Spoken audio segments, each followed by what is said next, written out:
Polémique, des féministes appellent jeudi à un rassemblement devant le Zénith de Paris, avant le concert de Bertrand Cantat.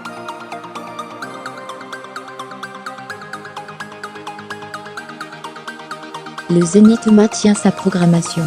Non, tout est maintenu. Aucun dispositif spécial de maintien de l'ordre, hormis le Vigipirate habituel.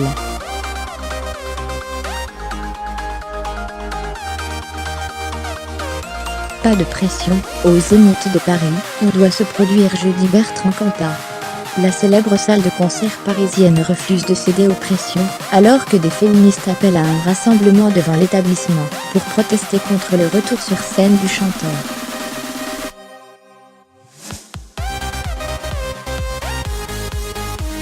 Il est inacceptable qu'un homme qui a agressé et tué une femme soit ainsi célèbre, écrit ainsi Oser le féminisme, dans un communiqué appelant à un rassemblement à 19h sur place.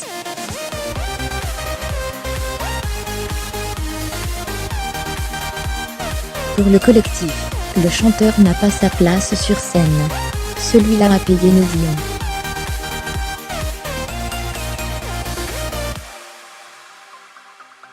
Certes, mais on confond ici morale et droit. Avoir purgé sa peine, ne veut pas dire pour autant qu'il soit supportable de voir un meurtrier se produire sur scène.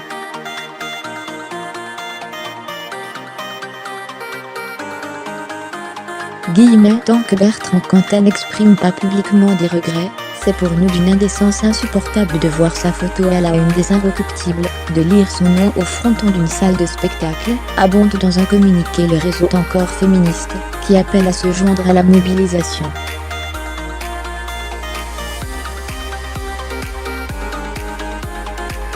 Voir aussi suicide de Christina Radi. L'avocat de Bertrand Cantat dévoile une partie de sa dernière lettre. Le dernier concert se sont bien passés ce début mai.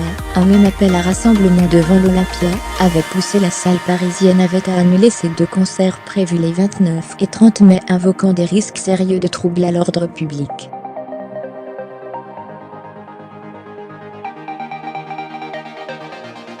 Le Zénith, lui, ne change pas de cap. Depuis les débuts de tournée chamboulés, comme à Grenoble mi-mars, le chanteur a cependant aligné quelques dates, ces dernières semaines, dans une relative tranquillité.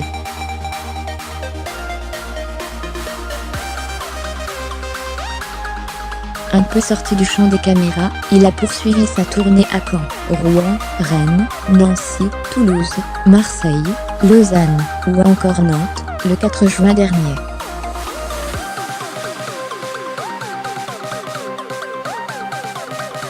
Là-bas, de mêmes appels à manifester avaient été lancés, mais force est de constater que les appels sur les réseaux sociaux ont moins été suivis sur le terrain.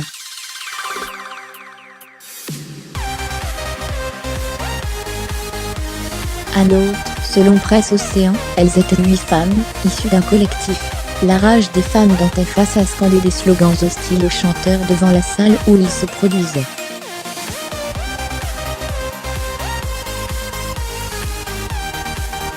Elles étaient une vingtaine à Rennes, rapporte Ouest France.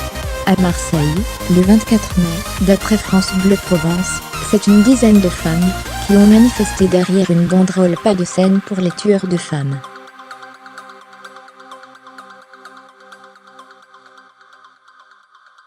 D'après le média local, des spectateurs tentent d'entamer un dialogue avec les manifestantes.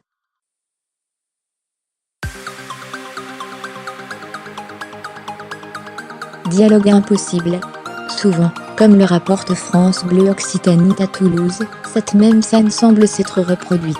Des tentatives d'échange entre 2 parties visiblement irréconciliables, les fans venant voir l'artiste et les opposants estimant qu'il n'a pas à se produire.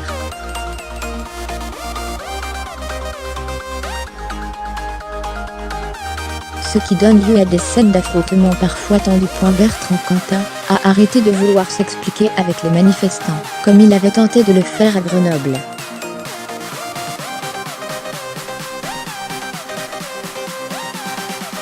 Il arrive par des entrées dérobées, bien entourées. Mais il tient à remercier ses fans.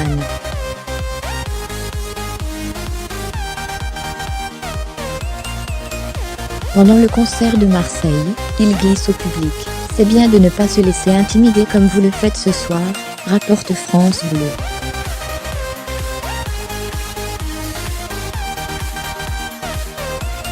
Le chanteur filera ensuite à Lille, puis en Belgique, les 2 dernières dates avant un long calme plat cet été, période à laquelle les artistes remplissent habituellement leur carnet de commandes.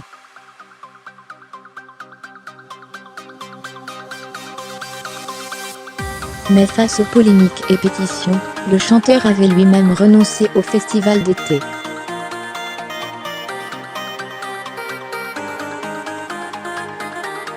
Il avait vu d'autres de ses concerts annulés par des municipalités.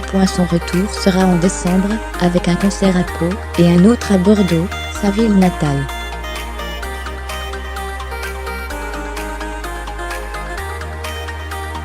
Bertrand Cantat a progressivement repris son activité publique de chanteur à partir de 2010.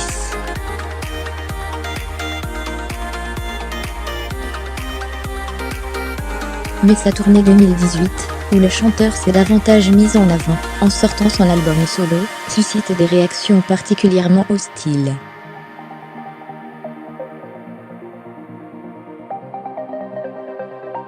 Quant à la question de programmer ou non Bertrand Cantat, là encore, les arguments sont les mêmes.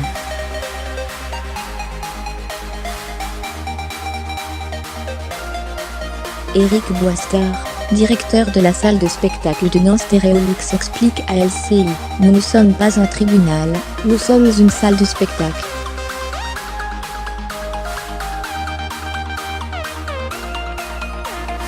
On a une programmation, on n'est pas là pour faire un jugement. » La question de programmer ou non Bertrand Cantat se pose comme pour un autre artiste.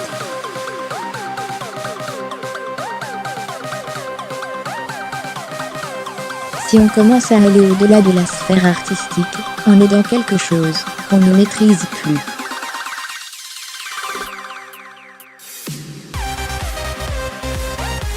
Le directeur du Zénith Daniel Colling dit la même chose, dans Le Parisien, ce jeudi.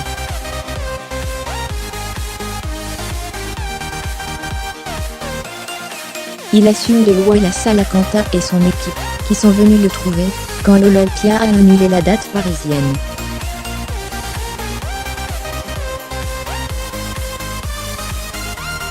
Je ne vais pas me positionner en juge, et interdire à ceux qui ont envie d'aller le voir, dit-il.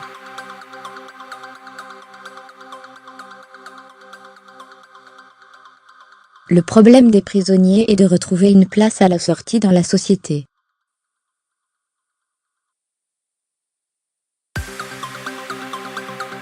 Il était chanteur avant, il n'aurait plus le droit de l'être. Ce même directeur avait maintenu un concert de Orelsan en 2009 à l'affiche du Printemps de Bourges, alors que le rappeur était en pleine polémique pour sa chanson Sale pute.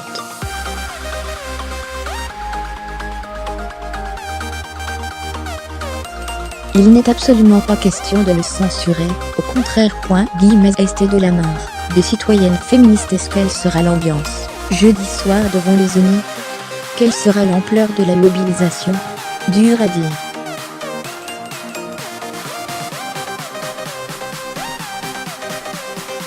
Si en région, la mobilisation peut sembler s'émousser, le symbole de la salle parisienne, ajouté aux dernières actualités, concernant le suicide de son ex-femme, pourrait remobiliser les opposants et les médias. L'enquête sur le suicide de Christina Radi vient en effet d'être rouverte pour vérifier des éléments transmis par la présidente de l'association féministe Femmes et Libres, Yael Mellul, qui a porté plainte.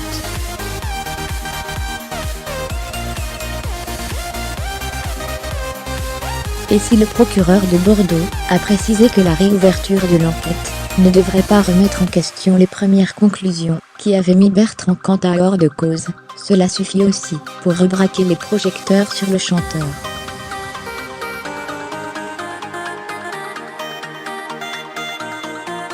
Estée de la Mare, cofondatrice du collectif Citoyennes Féministes, indique sur LCI: « Nous n'interdisons pas le concert de Bertrand, mais nous utilisons notre liberté d'expression et porter notre message. »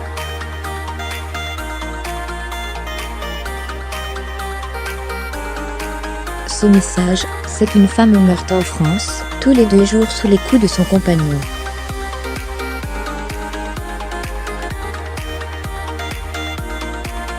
Il est important quand on met Bertrand Cantat aux lumières, de porter de messages de soutien aux femmes victimes de violences conjugales. Ouvrez les parenthèses.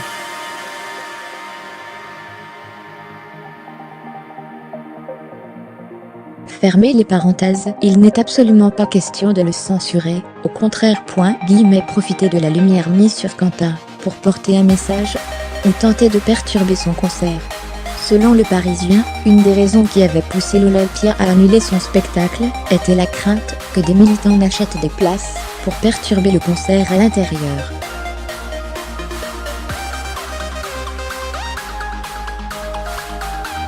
Une situation bien plus difficile à gérer.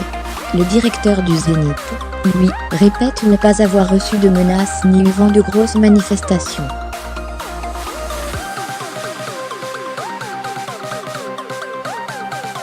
Et indique au journal local qu'il sera devant la porte pour affronter, discuter.